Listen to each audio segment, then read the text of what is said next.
après le film. Donc voilà, je vous invite à rester dans la salle et le débat sera présenté par Jean-Loup Bourget, que je vais laisser se présenter. Bon, bonsoir. Alors, je voudrais d'abord remercier les responsables du Ciné-Club de la FEMIS de m'avoir invité, mais surtout les remercier de nous donner l'occasion de voir ou de revoir ce qui, à mes yeux, est un des plus beaux films de Douglas Sirk. Alors, Charlotte m'a demandé de me présenter. Vous voyez, je suis un ancien universitaire et toujours un peu critique de cinéma à la revue Positif. Et Sirk est un de mes cinéastes préférés. J'ai fait, il y a très longtemps, ma thèse sur le mélodrame hollywoodien. Et Sirk est connu en particulier pour ses mélodrames, ceux qu'il a fait à Hollywood. En fait, on en parlera peut-être tout à l'heure, il a fait bien d'autres films, et pas seulement à Hollywood. Mais j'ai aussi écrit, il y a longtemps aussi, un livre sur Douglas Sirk. Et puis peut-être certains d'entre vous connaissent les bonus des DVD, des coffrets DVD de Carlotta, qu'on avait fait dans un passé beaucoup plus récent. Donc voilà, ça m'intéressera de parler avec vous de la manière dont la jeune génération réagit à un film qui a maintenant 60 ans d'âge. Merci beaucoup. Et après le débat, il y aura un buffet à la sortie de la salle. Bon film. Merci.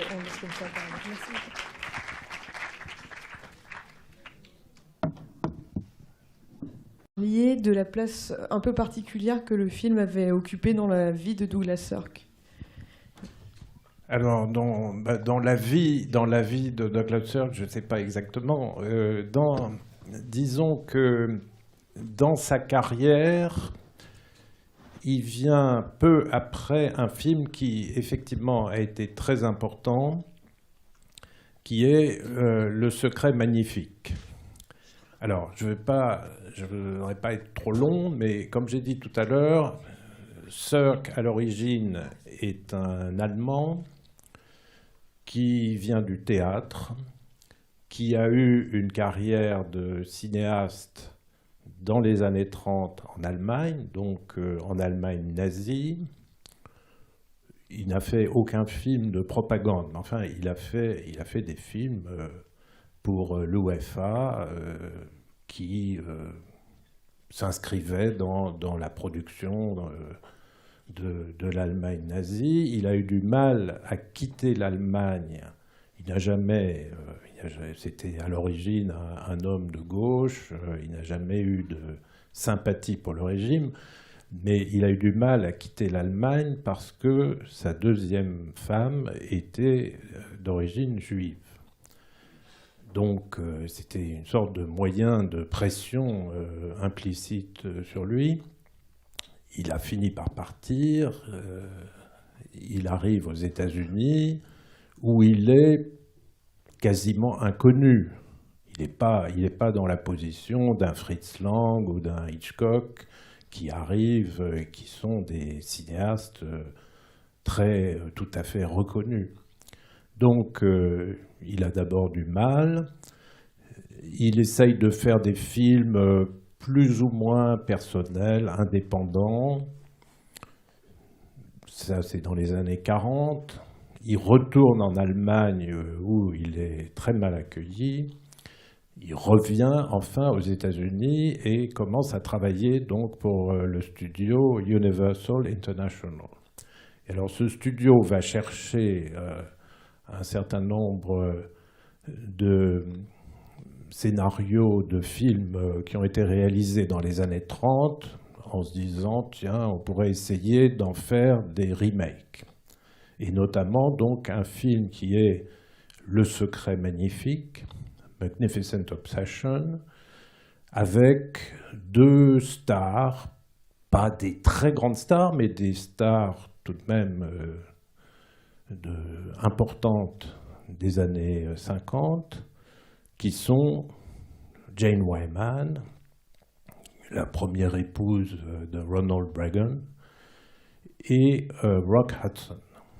Et de façon un peu inattendue, le remake donc, du Secret Magnifique a un énorme succès.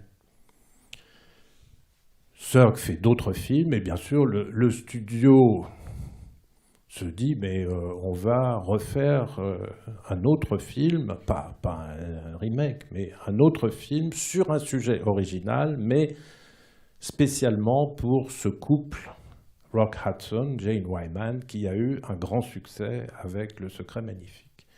Et donc ça, c'est Tout ce que le ciel permet, dont le sujet n'a vraiment rien à voir, en tout cas le scénario, si vous voulez, n'a rien à voir avec Le Secret Magnifique. Le Secret Magnifique est un film étrange qu'on peut apprécier. Moi, je préfère de loin celui qu'on vient de voir. Le Secret Magnifique, c'est une histoire quand même assez invraisemblable, avec toutes sortes de péripéties, d'accidents. Elle devient aveugle parce qu'il a provoqué un accident, il a provoqué la mort de son mari. Enfin bon, c'est vraiment le mélodrame à sensation. Alors qu'ici, comme vous l'avez vu, à part l'accident presque final, il n'y a rien d'extraordinaire. Il y a la pression formidable de la société, du candidaton, qui s'incarne dans la petite communauté de Nouvelle-Angleterre et, bien sûr, dans les personnages des enfants, jusqu'au jour où eux-mêmes, évidemment, quittent ce foyer auquel ils semblaient attacher une telle importance. Et puis, il y a un leurre qui est le personnage de Marianne, la jolie blonde, là, qui ressemble un peu à Anne Baxter. Alors, c'est un leurre parce que c'est évidemment pour que Carrie pense que, sans doute, Ron est peut-être amoureux par ailleurs. Et, bon, mais ça la met, elle, sur une fausse piste. Nous voyons bien que c'est une fausse piste. Donc, je veux dire, ce qui est très beau, je trouve, dans ce mélodrame, c'est que c'est le mélodrame limite, dans le sens où il y a très peu d'événements extraordinaires, ce sont des gens plus ou moins ordinaires. Il y a évidemment il y a des bons et des méchants. Enfin, il n'y a pas de vrais méchants, mais il y a des gens qui on voit certains sentiments assez mesquins qui sortent aussi bien, bien sûr, chez le personnage du séducteur, enfin celui qui se voit comme un grand séducteur, et de la commère qui passe son temps à raconter des ragots vrais ou faux sur les autres membres de la communauté. Mais à mon avis, pour répondre à la question que me posait Charlotte, évidemment, c'est un film beaucoup plus proche de la sensibilité profonde de Sirk. Et aussi, ça correspond à ce qu'il voulait faire, qu'il n'a pas pu toujours faire. Il voulait faire des films sur l'Amérique. Parce que, comme beaucoup de cinéastes immigrés, venus d'Europe, on voulait souvent lui faire des films avec des sujets européens. Mais lui voulait faire des films sur des sujets américains. Et en particulier, ici, vous avez vu un certain nombre de références assez explicites à la philosophie américaine, à la littérature américaine. Il y a évidemment la grande séquence du dîner et de la danse chez les amis, chez les Anderson, avec cette espèce de microcosme qui est la communauté de ceux qui ne se reconnaissent pas dans les règles de la communauté policée, conventionnelle, etc. de Stoningham. Et le rôle que joue, bien sûr, le livre de Thoreau, Walden, ou La vie dans les bois, et l'affirmation de la nécessité de l'indépendance d'esprit, l'indépendance de vie. Alors, à ce propos, et puis il y a une allusion aussi très claire à la philosophie transcendentaliste de Emerson, qui était le maître, si vous voulez, de Thoreau. To thine own self be true. Il faut avoir confiance en soi et il faut assumer ses choix sans se soucier de ce que diront les autres. Tout ça est évidemment parfaitement explicite.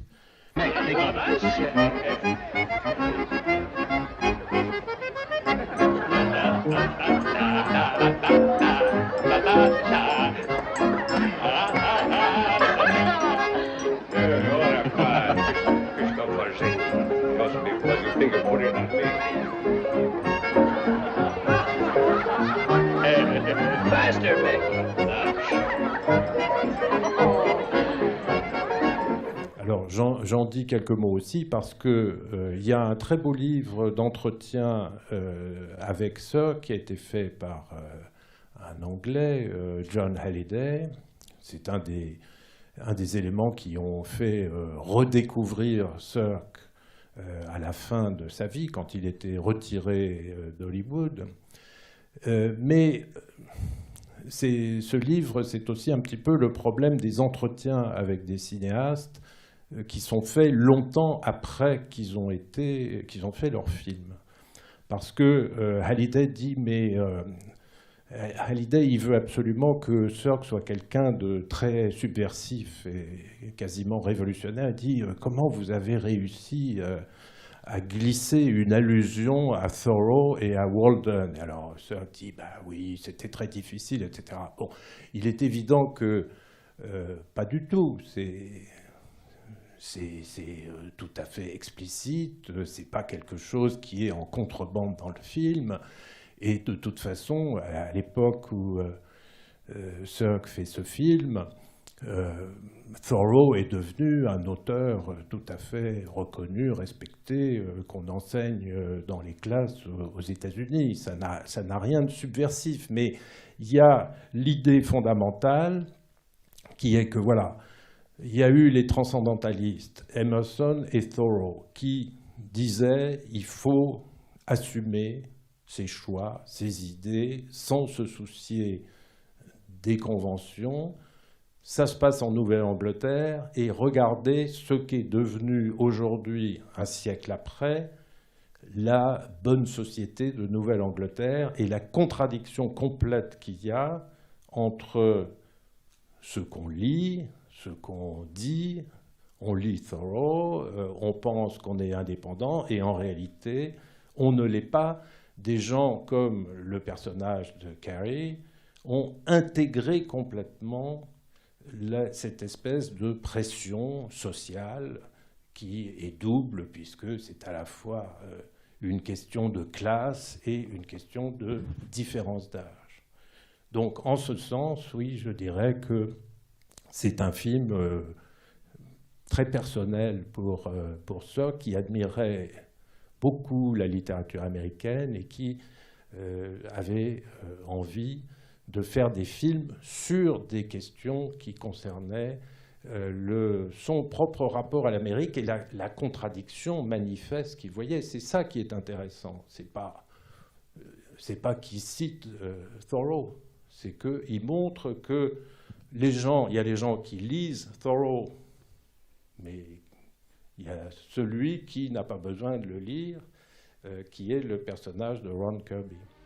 Ron, we're going to have to wait to get married. Why? Well, to give the children a chance to get used to the idea. They'll feel differently when they know you better. Are you saying you don't want to marry Oh, me? no, I'm not saying that. I'm just asking you to be patient. It's only a question of time. Only of time. Well, right now everybody's talking about us. We're a local sensation. And like Sarah said, if the people get used to seeing us together, then maybe they'll accept us. You mean, we'll be invited to all the cocktail parties. And of course, Sarah will see to it that I get into the country club. And dear Howard and I will shake hands and forget. And you'll flatter Mona so she won't be malicious. That isn't what I mean. And Ned and Kay won't mind so much because we'll be living just as you always have, probably in your house. Well, what's wrong with that? Suppose we did live in my house. It's only for a little while. And it would make things so much easier. It wouldn't change you, Ron. You couldn't be changed. Yes, I could. I'm learning right now how easy it would be to let myself be changed. By whom? By you. I'm sorry, Carrie, but it wouldn't work. I can't live that way. You knew that from the beginning. But I can't ruin my children's lives. I have a responsibility to them. Are you sure it's just that? Well, what do you mean? You don't think I care about the house or what people say? Yes, I do. Why, you're not even trying to understand. How can you say you love me and... God knows I love you. But I won't let Ned, nor Kay, nor anyone else run our lives. Carrie, don't you see we could never be happy if we did? I can see that you don't want to listen to anybody's ideas but your own. And I can see that you're trying to make me choose between you and the children. No, Carrie. You're the one that made it a question of choosing.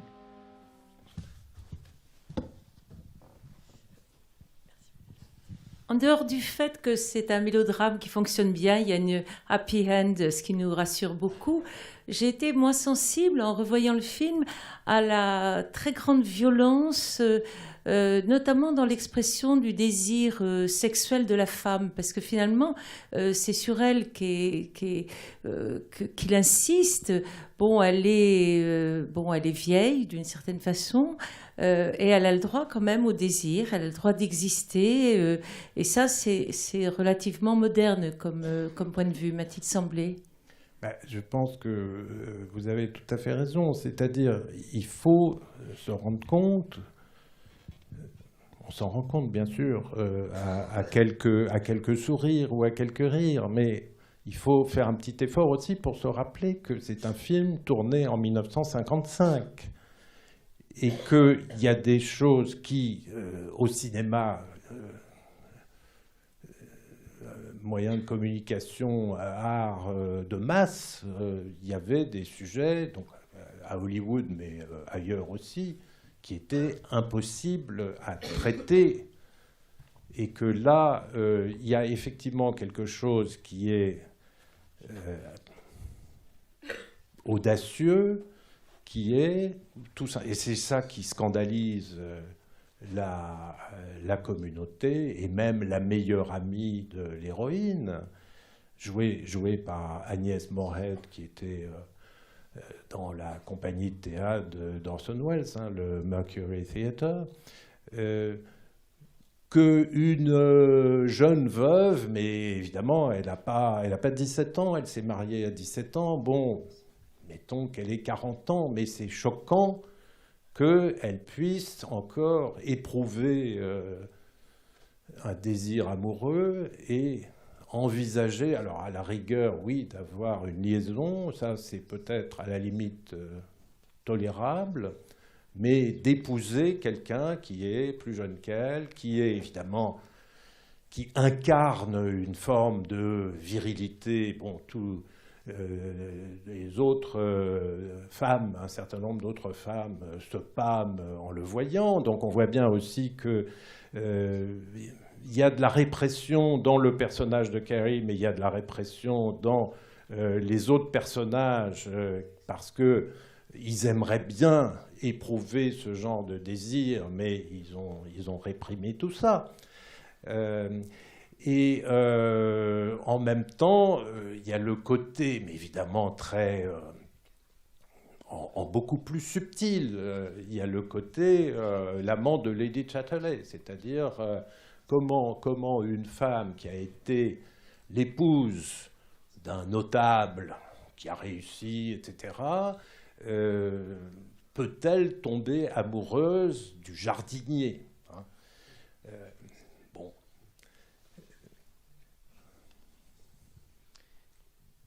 seconde question. Moi, j'aimerais que... Ah, oui, au deuxième rang. Bonsoir et merci.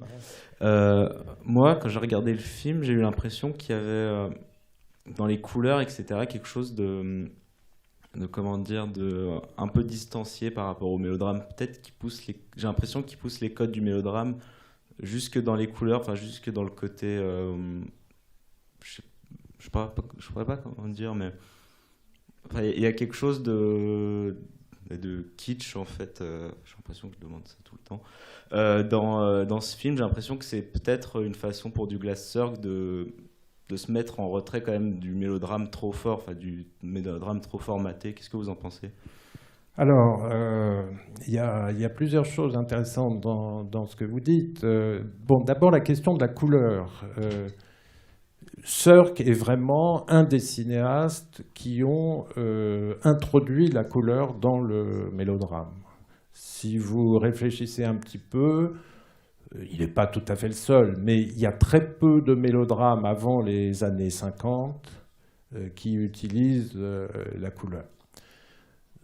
D'autre part, généralement, les mélodrames comme les drames étaient en noir et blanc. La couleur, c'était plutôt, il y a eu le western, les films à grand spectacle, les films exotiques, etc. Bon.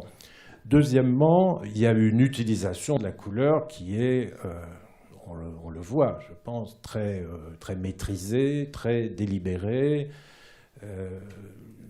Vous avez en particulier, enfin, je crois que c'est très frappant dans l'ensemble du film, l'emploi du rouge pour exprimer généralement le désir, justement, le désir amoureux, le désir sexuel, la robe rouge qu'on a vue au début et qui choque les enfants, surtout Ned, le fils, le rouge qui est associé aussi à la fille et à la façon dont elle va sortir petit à petit de ses théories psychologiques et psychanalytiques pour assumer elle aussi son désir et son indépendance. Alors, la question de la distanciation, oui, on a beaucoup dit que les mélodrames de Sirk étaient distancés ou distanciés. Moi, je suis plus réservé sur ce point parce que je remarque que celui-là, enfin, encore une fois, moi je le trouve très émouvant. Mais bon, l'expérience, on l'a refaite l'autre jour dans un autre cadre. Un ami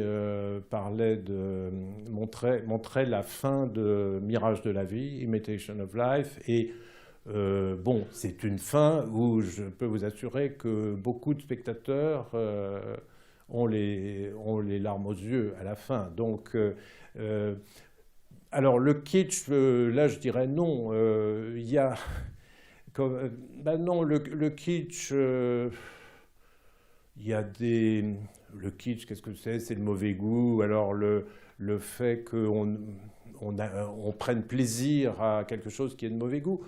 Moi, j'ai pas ce sentiment personnellement, mais bon, je veux dire, je comprends qu'on puisse.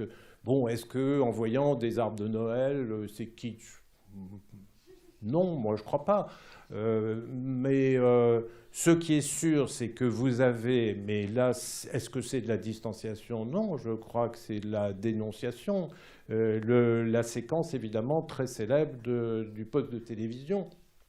Et là, vous avez aussi, entre autres, une opposition assez classique à l'époque entre ce qui est le vrai spectacle de la vie, qui est le film de cinéma, et puis la télévision, où on voit ce qu'on appelait les soap operas, etc., qui étaient des espèces de feuilletons.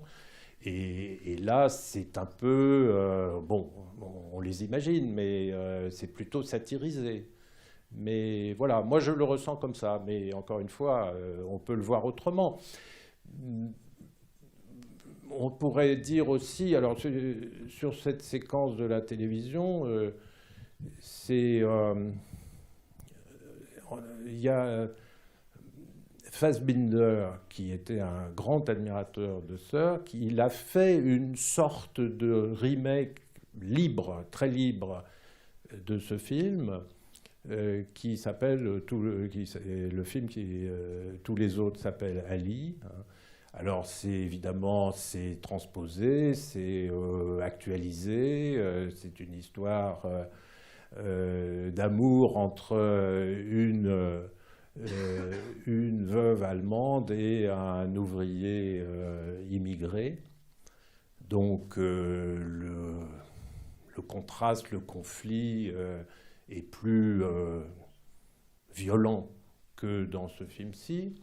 Mais il y a une scène notamment donc, avec un poste de télévision qui est détruit dans le film de Fassbinder, qui cite tout à fait explicitement le film de Sirk. Et puis alors, vous avez, mais là encore, moi je trouve que c'est très beau et que c'est pas kitsch ni distancié. Vous avez Far From Heaven, film de Todd Haynes, alors qui est un film qui a été fait il y a une dizaine d'années et qui est vraiment une sorte de pastiche dans le sens imitation, pas une parodie du tout, un pastiche qui reprend beaucoup d'éléments de Tout ce que le ciel permet, des éléments de Mirage de la vie, parce qu'il y a la question raciale, et des éléments de Thé et sympathie de Minnelli, parce que là, il y a quelque chose qui ne pouvait pas être explicite dans les années 50, ou même dans Thé et sympathie, c'est une histoire d'amour homosexuel.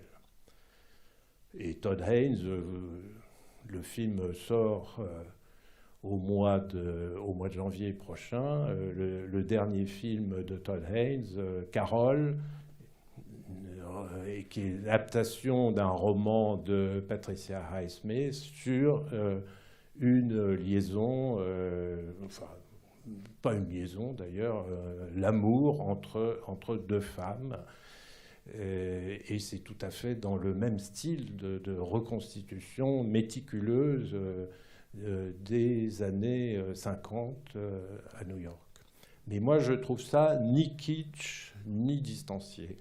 Mais je suis peut-être très bon public, mais il y a beaucoup de choses que j'aime pas, que je trouve kitsch et distancié. Mais moi, j'adhère à ce genre de mélodrame.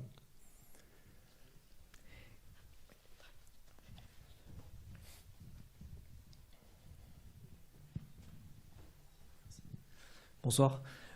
J'étais assez frappé par la scène de Noël avec les enfants et je voulais savoir ce que vous en pensiez parce que j'ai trouvé que finalement les enfants avaient un comportement assez égoïste et finalement c'est peut-être les personnes dont on peut penser qu'ils connaissent le mieux leur mère et finalement ils n'ont pas compris ce qu'elle avait ressenti pour cet homme et le fait qu'eux prennent leur indépendance mais sans se soucier de laisser leur mère seule, quoi.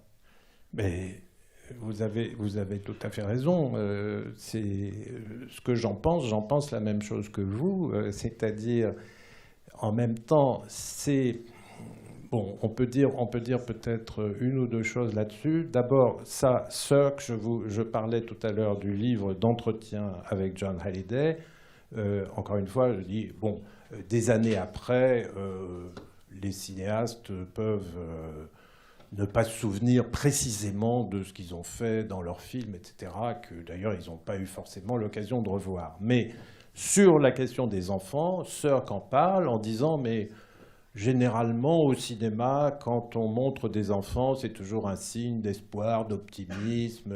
Et il dit moi je ne le sens pas du tout comme ça. Les enfants pour moi ça veut dire que tout va recommencer comme avant. Ça, c'est le mélodrame aussi, c'est l'éternel retour de l'identique. Et ces enfants ont quelque chose de monstrueux, c'est évidemment excessif, mais encore une fois, ils ont tellement intégré le fait que leur père était, l'expression est dans le film, un pilier de la société, titre d'une pièce célèbre d'Ibsen. Ils se voient eux-mêmes tellement en gardiens de la tradition. Alors, Harvey, parfait. Mais bon, l'autre point, c'est quand même, il y a une différence entre Ned et sa sœur. Parce que vous voyez que Ned, ben, c'est un homme, et finalement, il oublie tout très vite. La sœur qui a fait des études de psychologie et qui s'est interrogée sur sa propre expérience, elle a des remords, elle reconnaît dans la scène avec sa mère qu'elle a eu tort et que sa mère aurait dû faire ce que finalement elle se décide à faire.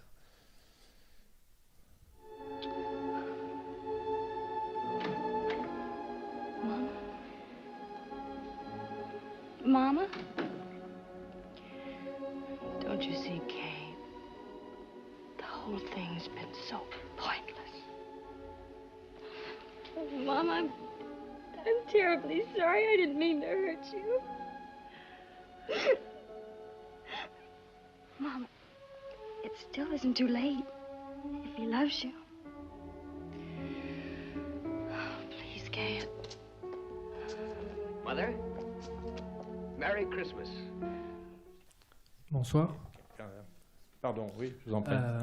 Vous avez parlé de l'esthétique flamboyante de ce film et d'autres films de Douglas Sirk. Et en effet, enfin, à l'époque, j'ai entendu dire qu'il était un peu étiqueté mélodrame flamboyant et ce qui lui valait peut-être un certain mépris. Et c'est vrai que moi je suis frappé à chaque fois que je revois ce film-là où le mirage de la vie, de la modernité, de la sensibilité du point de vue du metteur en scène. Et du coup je voulais savoir si la réception de ces films, tant critique que public, avait été simplement... il avait un public, comme on disait, de femmes beaucoup, mais est-ce qu'il n'y avait que ça ou il y avait un vrai public qui le comprenait à l'époque et qui appréciait ces films ou pas ?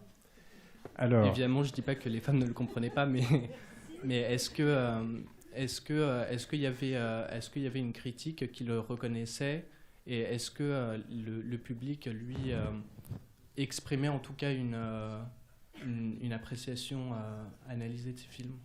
Bon, il y a aussi plusieurs éléments intéressants dans votre question. Premièrement, l'expression de mélodrame flamboyant, je crois qu'elle n'a rien de péjoratif, hein.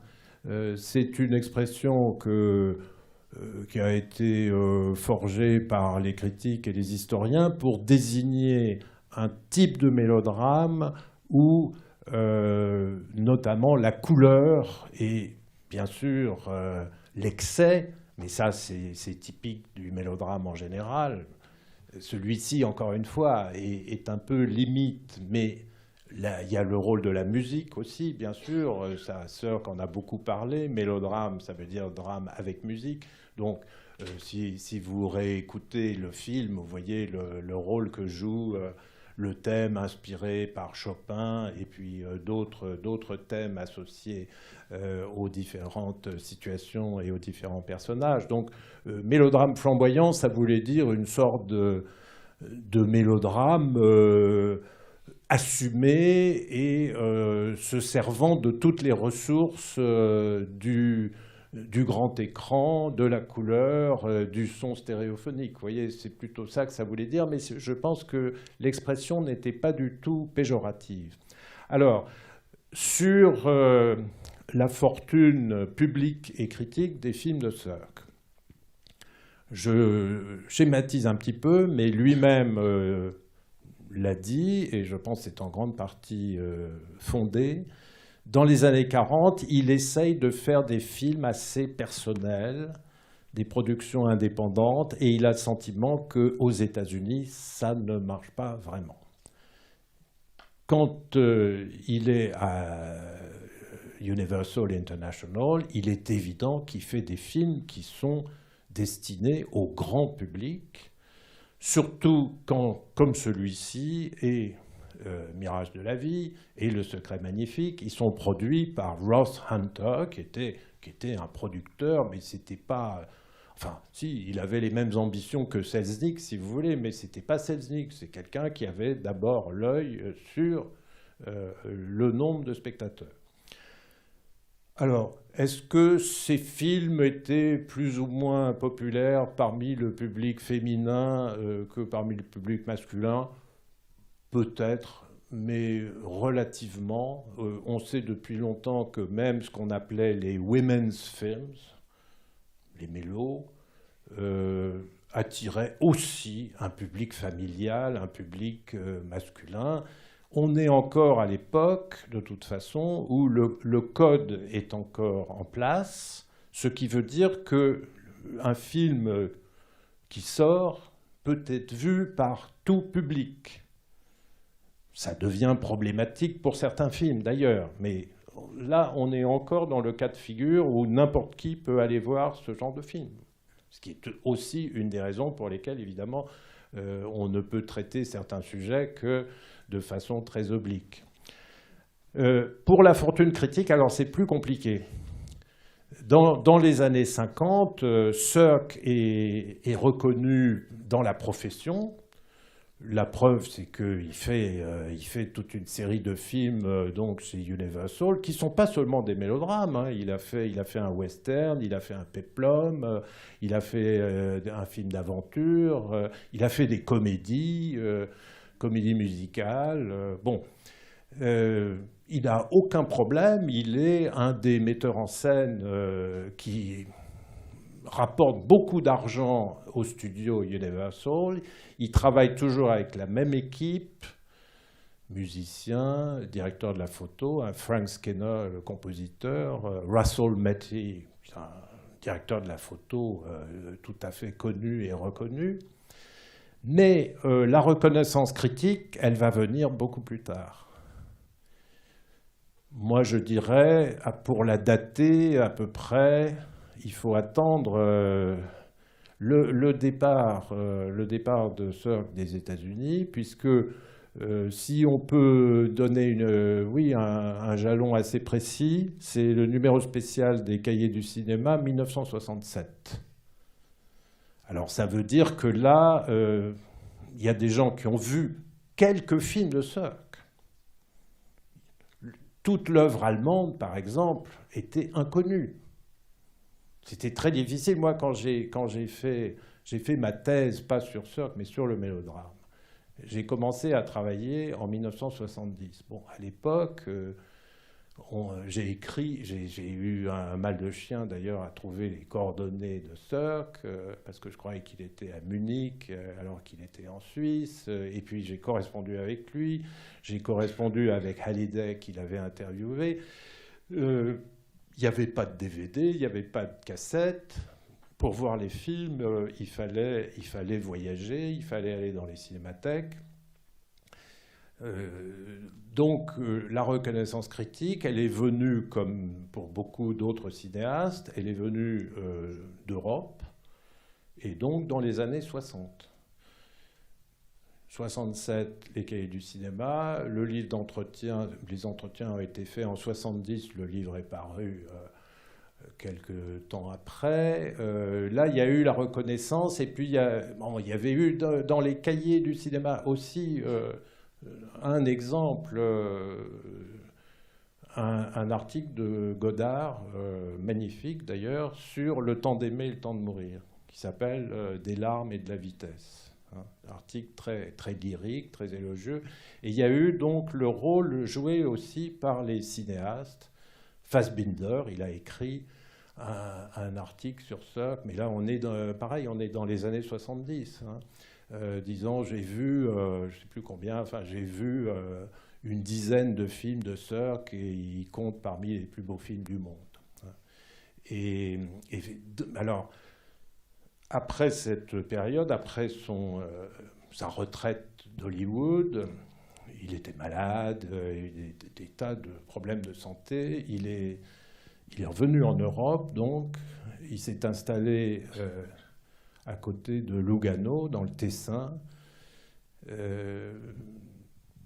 Et il a donc, pendant 3 ans, il est allé régulièrement à Munich, à l'équivalent allemand de la FEMIS, où il a fait 3 films avec des étudiants et des professionnels notamment un chef opérateur qui est Michael Ballhaus, qui a travaillé à la même époque pour Fassbinder et aussi pour Scorsese.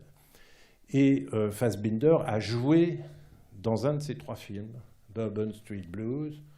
C'est un petit film, un court-métrage, une adaptation d'une nouvelle de Tennessee Williams. Et Fassbinder joue un rôle pour rendre hommage aussi à Sirk. Donc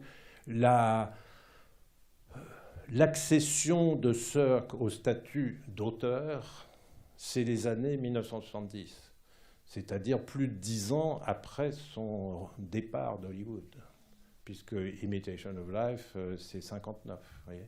Et après, sa carrière hollywoodienne est complètement finie.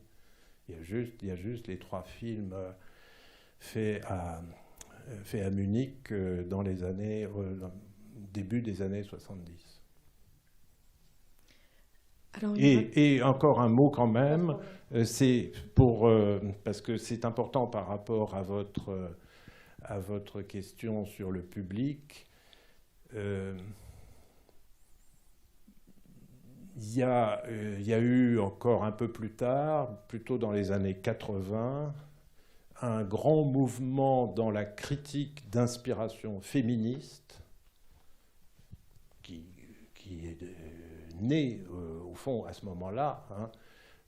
Laura Mulvey, qui est une grande admiratrice de Sirk, et d'autres, pour dire c'est une erreur de croire que ces mélodrames, et notamment ceux de Sirk, aussi ceux de King Vidor, étaient des films pour femmes dans un sens péjoratif. Ce sont au contraire des films à implication féministe, et insistant justement sur l'intérêt, l'originalité, l'audace de personnages comme Carrie et sa fille dans ce genre de film.